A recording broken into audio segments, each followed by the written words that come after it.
kasaysayan ng bansang Pilipinas at mula noon hanggang ngayon, patuloy tayong nakikibaka sa mga nais kumitil sa ating kalayaan. Marami ring lugar dito sa Pilipinas ang tila napabayaan na ng panahon kahit malaki ang naging ambag nito sa kasaysayan, mga lugar at mga bagay na ipinagwalang bahala, mahahalagang taong unti-unti nang nabubura sa diwa ng mga mamamayan, lalo na sa mga kabataan, at kalaunan tuluyan ng maglalaho sa puso't isipan ng mga susunod pang henerasyon. Isa ang lalawigan ng Nueva Ecija sa mga unang nag-aklas laban sa mga dayuhang mananakop, dahilan kung bakit ang Nueva Ecija ay kabilang sa 8 sinag ng araw ng watawat ng Pilipinas. Dito din matatagpuan ang ilan sa mahahalagang bayang bahagi ng ating nakaraan, subalit halos hindi na nga ba napanatili ang kahalagahan ng ilan sa mga ito sa kasalukuyan. Bilang isang Novo Ecijano, isa ka kaya sa mga taong nakakaalam ng kasaysayan ng iyong lugar? Pinapahalagahan mo pa ba ang mga pangyayari at mga taong naging dahilan upang tayo'y maging malaya mula sa mga mapang-ating kamay ng mga dayuhang mananakop? Bilang pagunita sa kabayanihan ng mga taong nag-alay ng buhay para lamang makamtan ang tinatamasa nating kalayaan, ating balikan ang kasaysayan ng bayan at sariwain ang dugo ng nakaraan. Ito ang bayan ng San Isidro, kahit simple at maliit, may makulay, makabuluhan, at may napakahalagang ginampanan sa pangkalahatang kasaysayan ng bansang Pilipinas. Makikita sa dulong timog ng Nueva Ecija. Natagpuan ng mga Kastila noong 1843 at tinawag na San Isidro na hinango sa ngalan ng patron ng bayan. Naging punong kabisera o gobyerno o provincial capital ng Nueva Ecija noong 1852 hanggang 1912. At sa halos 60 taong itinagal nito bilang kapital ng lalawigan, marami ng makasaysayang pangyayari ang naganap sa bayang ito. Pinangalanan din ang bayang ito na Factoria o Pakturya kung tawagin sa Tagalog. Noong panahon ng mga Kastila, ginawang distrito ng tabako ang bayan ng San Isidro. Tinawag na Factoria ang lugar kung saan dinideposito ng mga magsasaka ang kanilang aning tabako. Ang mga Pilipino noon ay kinakailangang magtanim ng tabako at bibilhin ng gobyerno sa mababang halaga lamang. At kapag ang isang magsasaka ay hindi nakaabot sa kanyang kota, sila ay pagbabayarin pa ng multa. Kapag sila naman ay nahuli ng mga Kastila na may nakatagong dahon ng tabako sa kanilang mga bahay, sila ay ikukulong at parurusahan. Sa kasalukuyan ay makikita pa rin ang mga labi ng Factoria sa bahay pamahalaan ng bayan ng San Isidro. Noong panahon ng mga Kastila, nagsilbi itong kulungan ng mga Pilipinong lumalaban sa mga katiwalian at lumalabag sa gobyerno ng mga dayuhang Espanyol. Naging paaralan naman ito sa mga bata noong panahon ng mga Amerikano. Sa pananakop naman ng mga Hapones, naging punong himpilan ito ng mga Hapon. Ngunit matapos masunog noong panahon ng Hapon, ay wala nang halos naiwan kundi ang mga pader nito at pundasyon ng gusali. Sa likod ng munisipyong ito o ng Pakturya ay ang mga ruins na lamang ng lumang gobyerno o provincial capital. Ang gusaling may 2 palapag noon na gawa sa kahoy at sementong tisa, ngunit ito ay nawasak na ng lindol. Sa ngayon, makikita pa rin dito ang mga tisang bato na kahit unti-unti nang natitibag sa paglipas ng panahon ay may natitira pa ring bakas ng nakaraan.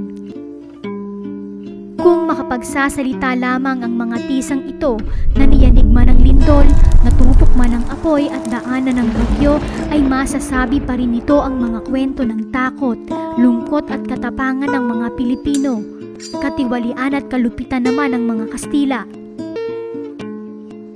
Nakakalungkot mang isipin na sa kabila ng mga istoryang ito, marami na sa mga kabataan ngayon ang tila wala na nga bang alam sa kasaysayan ng bayan. Ang mga pader na ito na siyang saksi sa mga hinagpis, hirap at pasakit ng mga Pilipinong pinahirapan, pinagmalupitan at mas ginustong mamatay kaysa isuko ang katapatan at pagtaksila ng bayan. Ngunit ngayon, kung iyong pagmamasdan, hindi lamang ito sinira ng mga kalamidad na nagdaan, kundi tuluyan na nga bang nabaon sa limot at nawawala na ng saysay. Hindi kalayuan sa lumang gobyerno ang kauna-unahang simbahang Katoliko na naitayo ng mga Kastila noong ika-18 siglo. Ngunit matapos ang pananakop ng mga Amerikano, nasira ang lumang simbahan at nagtayong muli ng bago na itinatag noong 1930s at ito na rin ang pangkasalukuyang simbahang Katoliko ng bayan.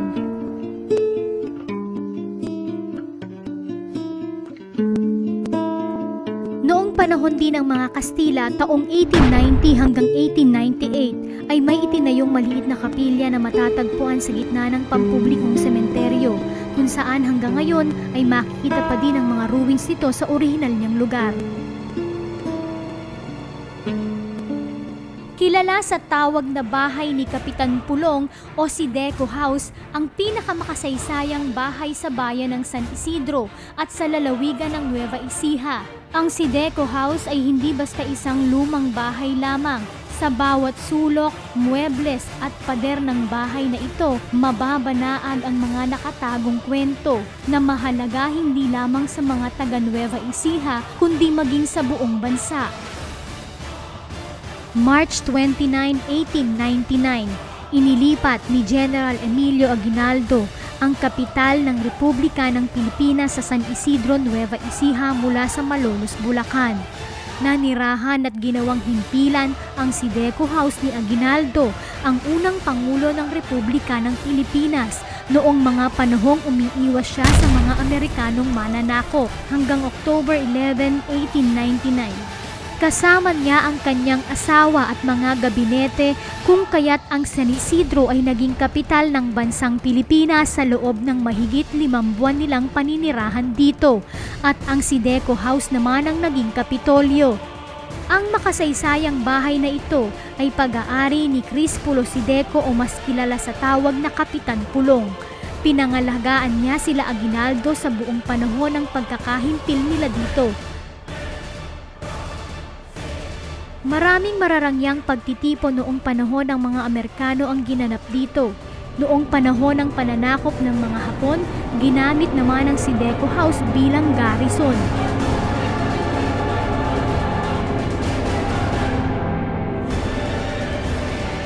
Kung noon panahon ng mga Kastila at Amerikano, iginagalang at maayos ang Sideco House, kakaiba noong panahon ng mga Hapon. Winasak nila ang mga dingding at sinira nila ang mga partisyon ng bahay. Hindi na rin kami pinayagang pasukin ang loob ng bahay dahil ayon sa may-ari nito at sa mga nagbabantay dito, wala na rin naman daw mahalagang bagay o anumang makasaysayang gamit sa loob nito. Naglaho na rin sa paglipas ng panahon. Ngunit sa mga nakakaalam ng kwento, nakatatak pa rin dito ang mga bakas ng luha, halakhak, tagumpay at pagkabigo ng ating mga ninuno o ng sino mang dayuhang sumakop dito.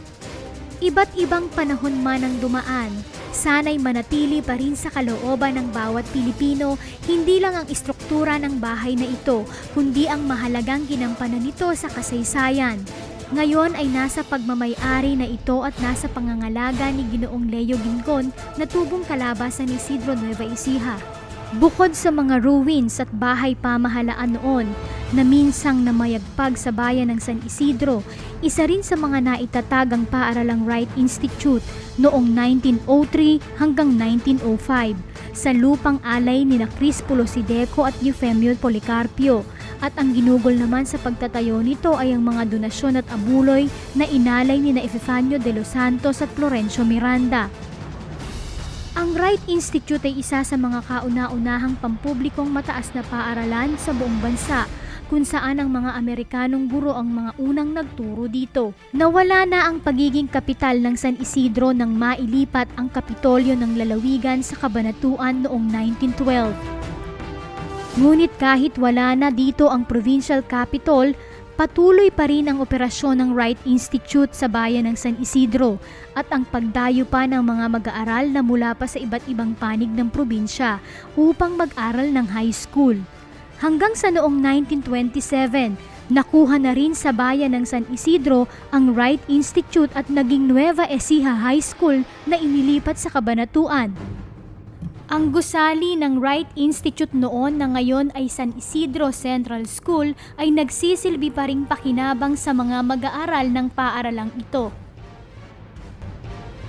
Sa paglisan ng tagumpay na minsang inangkin ng bayan, ay unti-unti nang naparam at ang natitira na lamang ay ang mga alaala ng makulay nitong nakaraan. Susunod, ating balikan ang kwento ng himagsikan sa ating lalawigan at ating sariwain ang historya ng unang sigaw.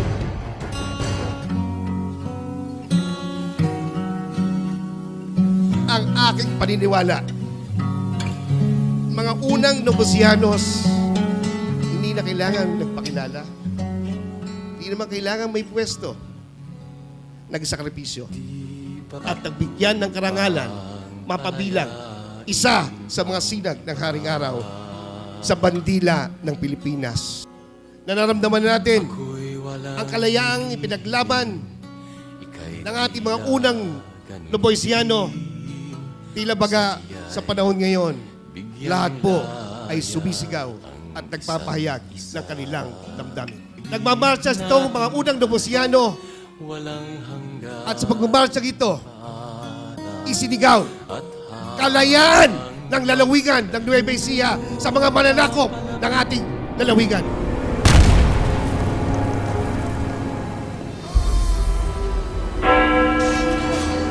Dahil sa pagkamuhi sa pagmamalabis ng mga Kastila, itinatag ni Gat Andres Bonifacio at ng mga kasamahang magigiting na mamamayan ang KKK, kataas-taasang kagalang-galangan na katipunan ng mga anak ng bayan. At taong 1896, sumiklab ang revolusyon sa pangunguna ng mga lider ng katipunan. Ang kanilang layunin ay lupigin ang rehimeng Kastila na sumakop sa kapunuan ng mahigit na 300 taon. Nakarating sa Nueva Ecija ang kilusan, palihim ang naganap na pagsapi ng mga miyembro ng katipunan.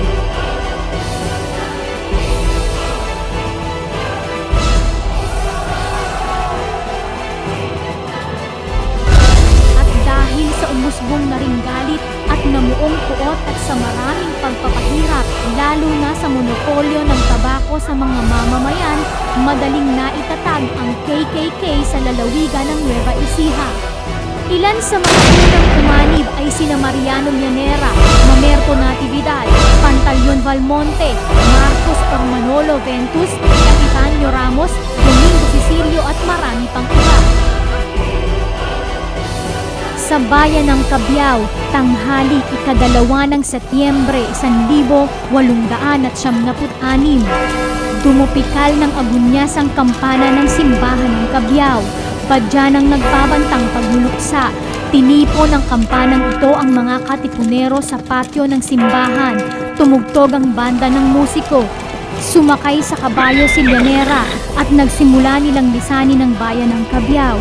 Kasunod ni Llanera ang may 400 hanggang 500 na kalalakihang armado ng iilang baril, mga itak, sibat at pamalong kahoy. Mula naman sa Gapan ay nagmarcha ang mga katipunerong pinamunuan ni Kapitan Pantaleon Valmonte. Ang plano ng dalawang pwersa na mula sa silangan at kanluran ay pagsalikupan ang kwartel ng mga Kastila sa Factoria, ngayoy San Isidro ang kabisera ng lalawigan noon. At nang marating nila ang plaza ng bayan sa harap ng gobyerno, nagkita-kita at doon na unang nagpaputok ang katipunerong si Manolo Ventus bilang hudyat kay General Llanera na lusubin ang garrison ng mga Kastila. At ang kaganapang ito ay tinaguri ang unang sigaw ng kalayaan sa Nueva Ecija. At nang kinahapunan sa Victoria, umalingaw-ngaw ang putukan. Nagsimula ang marahas na labanan na tumagal ng halos 3 araw. Ang bangis ng paghahamok na ito ay nagtigis ng saganang dugo, nag-iwan ng lunos at naging ng maraming nabuwis na buhay. Pero hindi nagtagal ay nagwagi ang mga Katipunero na kuha nilang pasukin ang garrison at gobyerno ng mga Kastila at palayain ang mga Pilipinong nakakulong doon. Ngunit hindi rin tumagal ang tagumpay na ito dahil sa laki ng puwersang sundalong Espanyol na pasok muli nila ang bayan at binawi muli sa kanila ang gobyerno. Masaklap ang sinapit ng mga Pilipino ng mga sumunod na araw. Inaresto at ikinulong ng mga Gwardiya Sibil ang lahat ng mga pinaghinalaang kasama sa pag-aalsa. Pagkatapos pahirapan sa loob ng kulungan ang mga kasapi ng nasabing himagsikan kasama ang ibang Katipunero, sila'y dinala sa plaza at doon pinagbabaril hanggang sa mamatay.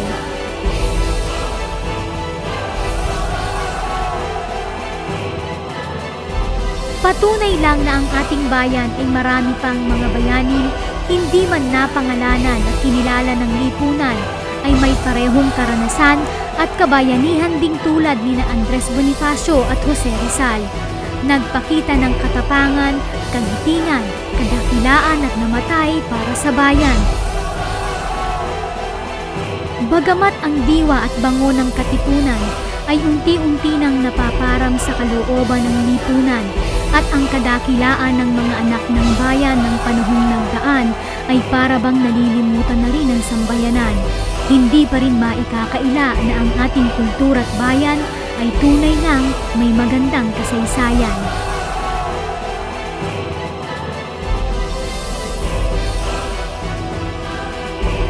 Sana ang mga nalalabi pang alaala ng mayaman nating kasaysayan ay mapanatili, maisabuhay, mapangalagaan at bigyang halaga upang sa paglipas ng panahon ay hindi mga lumang litrato at nagpasaling-saling kwento na lamang ang bubuhay sa ating nakaraan. Mailigtas pa rin sana natin ang kasaysayan sa mga isyu na siyang biktima ng isang lipunang binubulag ng pagbabago at maling kahulugan ng pag-unlad at progreso. Imulat ang mga mata, buksan ang isipan upang tayo'y hindi na muling maging biktima hindi lamang ng mga dayuhang sumakop sa ating bayan, gayon din ang mga taong pilit na naghahati sa ating mga mamamayan sa mga isyong panlipunan para lamang sa kanilang pansariling kapakanan. Huwag na sana nating hayaan na tayo'y muling mapasailalim sa isang tulad ng monopolyo ng tabako noon na siyang nagpahirap at nag-iwan ng puot at hinagpis sa ating mga ninuno na siyang pinag-ugatan ng himagsikan. Sama-sama tayong magkaisa, manindigan at balikan ang pinagmulan upang marating natin ang patutunguhan. Ang sabi nga ng ating pangbansang bayaning si Dr. Jose Rizal na kanyang naisulat sa isa sa kanyang mga sanaysay, in order to read the destiny of a people, it is necessary to open the book of the past.